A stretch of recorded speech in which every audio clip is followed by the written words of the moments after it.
محترم حاضرین، السلام علیکم، نحمد و نصلی علی رسولہ الکریم، اما بعد۔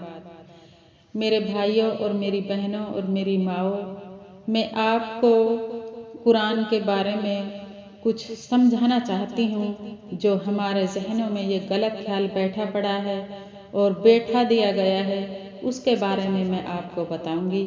اور اگر آپ کو میری یہ باتیں اچھی لگیں تو میرے چینل کو سبسکرائب کر دینا اور آگے بھی اس ویڈیو کو پہنچا دینا۔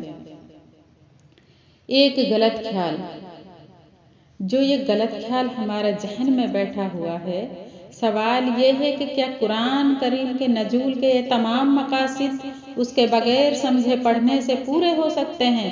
بھلا اس کو سمجھے بغیر اس سے ہدایت کس طرح حاصل ہو سکتی ہے؟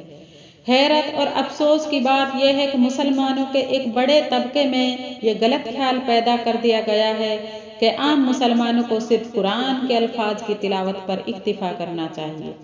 انہیں اس کو غور و فکر اور تدبر سے سمجھنے اور سمجھ کر پڑھنے کی کوشش نہیں کرنی چاہیے، ورنہ وہ گمراہ ہو جائیں گے۔ جو قرآن سب سے زیادہ غور و فکر، تدبر اور سمجھنے کا تقاضا کرتا ہے، جو سب سے بڑے حکیم و علیم کا کلام ہے، اور جس کو سمجھانے کے لیے علماء نے اس قدر محنت و مشقت برداشت کی ہے کہ اس کے لیے یہ کہا جاتا ہے کہ اس کو بغیر سمجھے پڑھنے سے ہی ثواب ملے گا، اور جو سمجھ کر پڑھنے کی کوشش کرے گا وہ گمراہ ہو جائے گا۔ کیا یہ احمقانہ بات نہیں ہے؟ قرآن پاک کے اب تک اردو زبان میں کم و بیش 400 ترجمے ہو چکے ہیں، جن کی تفصیلات وہ دستیاب ہے۔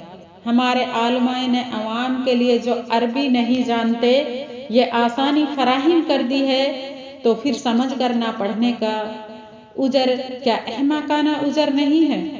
اگر قیامت کے دن اللہ تعالیٰ نے یہ سوال کر لیا کہ تم گھٹیا سے گھٹیا تحریر کو تو سمجھ کر پڑھتے تھے، دنیا میں کسی بھی کتاب، مضمون اور تحریر کو بغیر سمجھے پڑھنے کا تصور تک نہیں کرتے تھے، اس طرح پڑھنے کی بات کرنے والے کو بھی احمق، نادان اور بیوقوف سمجھتے تھے، پھر میرے کلام کے ساتھ یہ اہانت آمیز سلوک کیوں کرتے تھے؟ پھر میرے کلام کے ساتھ یہ اہانت آمیز سلوک کیوں کرتے تھے؟ میں نے قرآن کے نزول کے جتنے مقاصد بتائے تھے، تم نے ان سب کو چھوڑ کر صرف ثواب کے لیے پڑھنا اور جھاڑ پھونک کے لیے استعمال کرنا اس کے نزول کا مقصد قرار دیا۔ آخر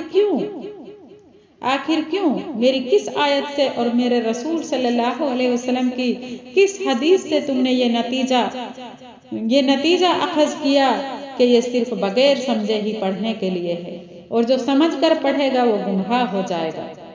ہمارے پاس اللہ تعالیٰ کے اس سوال کا کیا جواب ہوگا؟ کیا ہے کوئی جو اس سوال کا جواب سمجھا سکے؟ کیا ہے کوئی جو اس سوال کا جواب سمجھا سکے؟ اللہ تعالیٰ نے اپنے اس عظیم کلام قرآن کریم میں بتایا ہے، وَلِلَّذِينَ كَفَرُوا بِرَبِّهِمْ عَذَابُ جَهَنَّمَ وَبِئْسَ الْمَصِيرُ إِذَا أُلْقُوا فِيهَا سَمِعُوا لَهَا شَهِيقًا وَهِيَ تَفُورُ تَكَادُ تَمَيَّزُ مِنَ الْغَيْظِ كُلَّمَا أُلْقِيَ فِيهَا فَوْجٌ سَأَلَهُمْ خَزَانَتُهَا أَلَمْ يَأْتِكُمْ نَذِيرٌ قالوا بلى قد جاءنا نذير فكذبنا وقلنا ما نزل الله من شيء إن أنتم إلا في ضلال كبير وقالوا لو كنا نسمع أو نعقل ما كنا في أصحاب السعير فاعترفوا بذنبهم فسحقا لأصحاب السعير۔ جن لوگوں نے اپنے رب سے کفر کیا ہے ان کے لیے جہنم کا عذاب ہے، اور وہ بہت ہی بڑا ٹھکانہ ہے۔ جب وہ اس میں پھینکے جائیں گے تو اس کے دہاڑنے کی ہولناک آوازیں سنیں گے، اور وہ جوش کھا رہی ہوگی، شدت غضب سے پھٹی جاتی ہوگی۔ ہر بار جب کوئی انبوہ اس میں ڈالا جائے گا، اس کے کارندے ان لوگوں سے پوچھیں گے، کیا تمہارے پاس کوئی خبردار کرنے والا نہیں آیا تھا؟ وہ جواب دیں گے کہ ہاں، خبردار کرنے والا ہمارے پاس آیا تھا، مگر ہم نے اسے جھٹلا دیا اور کہا اللہ نے کچھ بھی نازل نہیں کیا۔ تم بڑی گمراہی میں پڑے ہوئے ہو، اور وہ کہیں گے کہ کاش ہم سنتے اور سمجھتے تو آج اس بھڑکتی ہوئی آگ کے سزاواروں میں شامل نہیں ہوتے۔ اس طرح وہ اپنے قصور کا اعتراف کر لیں گے۔ لعنت ہے ان دوزخیوں پر۔ سورہ ملک۔ اللہ تعالیٰ تمام مسلمانوں کو اس بھڑکتی ہوئی آگ کے سزاواروں میں شامل ہونے سے بچائے اور قرآن کو سمجھ کر پڑھنے اور اس پر پوری طرح عمل کرنے کی توفیق عطا فرمائے۔ ربنا تقبل منا انک انت السمیع العلیم۔ السلام علیکم۔